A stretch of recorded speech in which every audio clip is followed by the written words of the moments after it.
Hejsa, så har du lige fået sappet dig ind på Fætter Syks Gin-cirkus. Et cirkus, hvor man aldrig ved, hvad der kan ske. Men én ting er sikkert. Gin er hovedpersonen i showet, som altid. Og i dag vil jeg føre dig ind i Fætter Syks Gin-game. Et spil, som bliver spillet med venner og familie, og også når vi laver gin-shows ude i byen. Og så kan man jo også godt købe spillet. Det er et ret simpelt spil. Det findes på 8 forskellige sprog. Det findes på dansk selvfølgelig, det vi viser i aften, og så findes det på engelsk og halvtysk, kinesisk, og så har der også været en russisk udgave, men de vil have vodka, og man kommer jo ikke, det enebær i vodka. Så det har vi klippet i stykker og smidt væk. Men man mener også, at man kan få det på balisisk. Jeg kan bare ikke huske, hvordan det ser ud, men det er også lige meget. Jeg kunne godt tænke mig at vise lidt om, hvordan det ser ud. Det består, at man har en farve her, og så har man identitet herover, så man har nogle ekstra brikker. Hvis man for eksempel har den blå, som jeg har fat i her, så kan man se, jeg har blå, den sætter jeg foran mig sådan der, og så har jeg nogle ekstra til at sætte på herude. Her har vi nummerskalaen, vi tæller point. Og hvis vi går over og kigger her på selve spillet, det er fuldt med sådan en lille PowerPoint, hvor det hele er bygget op. Og vi kalder det gå ikke ned, fordi at alting skulle gerne gå op. So let the game be gin i aften. Og lad os se en gang lige kort om nogle af de her regler. De bliver lige forklaret her. Det gælder om at vinde. Yes, ikke noget nyt det. Og så er der også et team game, fordi man skal trække en hemmelig marker, som man ved hvem er, men som markeren ikke kender. Og så kan man få ekstra point ud af det her, medmindre markeren gætter, hvem man er. Den måde kan man hemmeligt hjælpe hinanden, men ikke for tydeligt. Og så for at gøre det rigtig indviklet, det kan man springe over, hvis man synes, at det her med at skulle slå med en terning er lidt underligt. Men en masse regler for at finde ud af, hvem der skal starte og hvem der skal slutte. Så får man en terning, og så kan man slå forskellige ting. Og lidt afhængig af, hvad nummer man har fået, så bliver man nummer i rækken. Så hvis man slår en 4, så gælder der noget specielt. Og hvis man slår nogle andre ting, så gælder der noget andre ting. Det man springer over, det er forklaret meget mere i reglerne. Det er jo også meningen, det skal være uretfærdigt. Det er jo en bitter smag i uretfærdighed. Det ligger faktisk i ginen. Men lad os se, hvordan det fungerer. Vi tager bare et par enkelte spørgsmål, hvordan det rent faktisk ser ud. Vi skal lige op ad stigen der. Yes! Og så har vi første spørgsmål. Og jeg kan garantere for, hvis I har fulgt med i nogle af de her shows, så er nogle af de her svar indlysende. Her står der, i hvilket område i Storbritannien bliver der produceret mest gin. Og så har hver spiller, og vi vil lige zoome ind på det her, så har hver spiller en række bogstaver, som svarer til det, der står deroppe. Og hvis nu man havde fulgt rigtig godt med, så tror jeg, man skulle tage vi vil lige lægge ned her. Så tager man de her kan man selvfølgelig ikke kunne se, for det kan de andre ikke se, hvad man nu har skrevet. Så jeg gætter på det her, og så gør alle de andre det samme, og vender op. Og svaret er faktisk Skotland.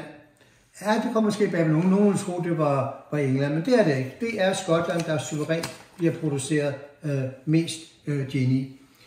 Og har man så svaret rigtigt, så kan man rykke 2 felter frem. Og forkert svar, så kan man enten blive stående, eller udbringe en skål. Og som udbringer en skål, så må man også godt flytte frem.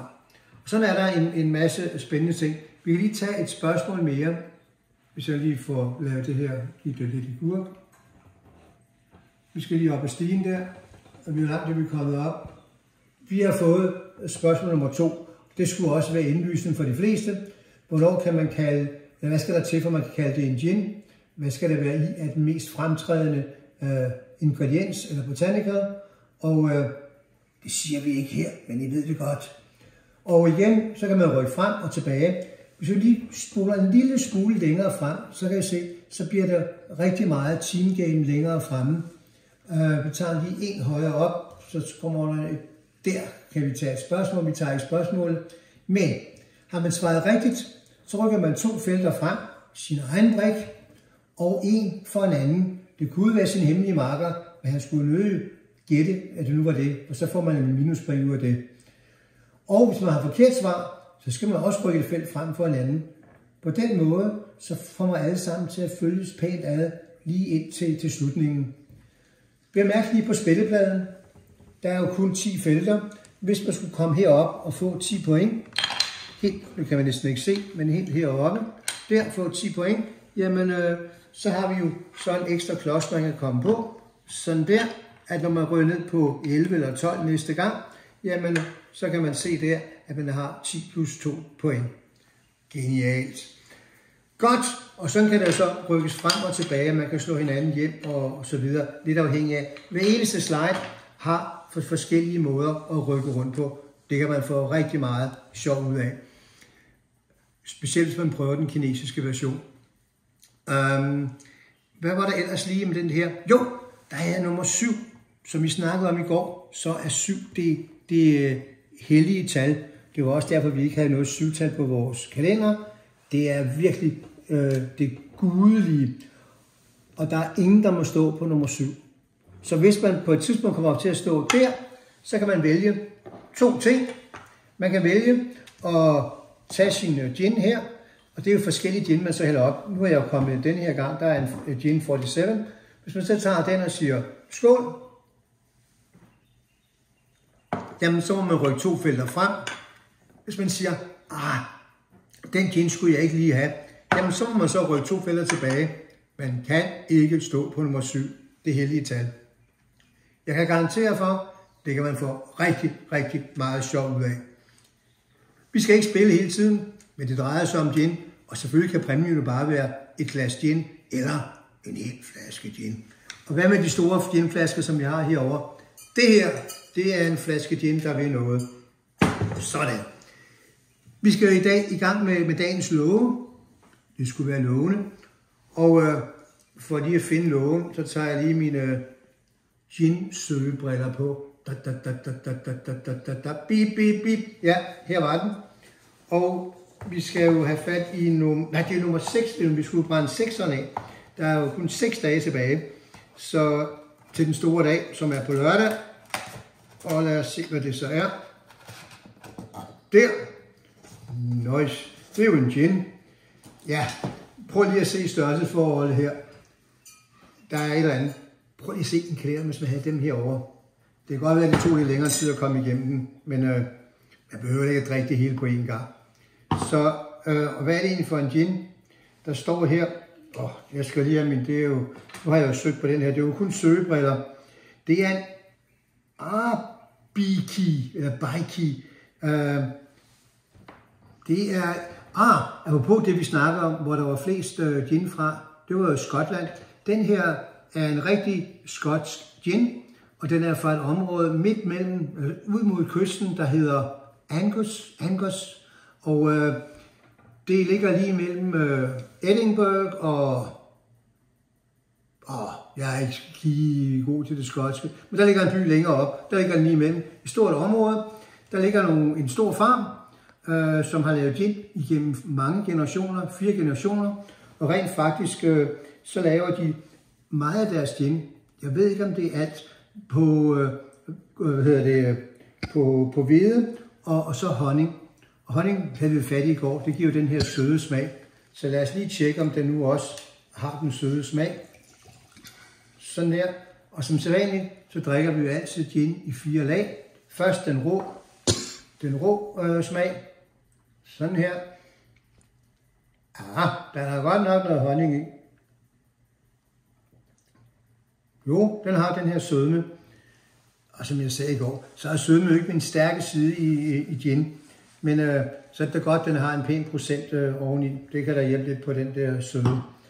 En gin, der er for sød, det bliver lidt nuttet. Og nuttet, det skal jo ikke være en gin. Der skal være noget bitterhed over det. Det kan vi også godt klare. Det klarer vi bare på en anden måde. Men andet lag, det er jo så is. Nej, ikke med... Og der var ovenkøbet gjort. Sørg for, at jeg tager den med tang. Sådan der. Med tang. Yes. Og lige sådan en slynge, så vi får den der eksplosion af smagstoffer op. Nu åbnes der noget meget mere, selvom det også er sødt med noget vanilje og noget karamelagtigt noget også. Ja, men der er samtidig også nogle botanicals, som jeg ikke lige kan i hvert fald identificere sådan her, men måske smagen kan gøre det. Ja, så forsvandt noget af den her sødme. Det var faktisk en rigtig godt. Isen gjorde, normalt så tager den noget af det der, den sprittede. Nu tog det altså også noget af sødmen, så er vi jo på rette vej. Hvad skal vi så komme i? Egentlig vil jeg vælge det lidt det samme princip, som jeg gjorde. Nej, det gør vi. Vi skal have en, i går kom jo noget pink greb i, for at lave den sådan lidt syrlig. Nu tager vi bare en helt neutral, mild, meget mild tonicvand.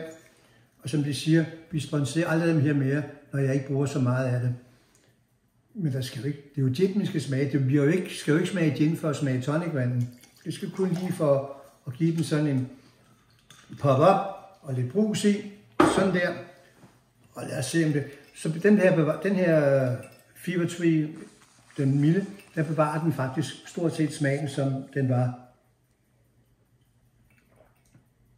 Ja, nu bliver det godt. Og for at bevare den her lidt syrlige smag, som jeg nu er kommet i, så tror jeg, vi tager den helt klassiske udgave.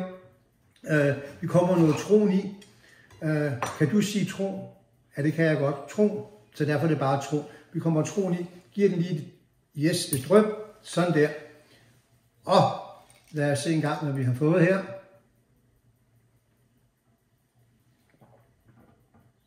Yes. Det var alt for i aften i Fætter Gin Cirkus. Gin Cirkus. Må en rigtig god gin forsøge tilværelsen for jer.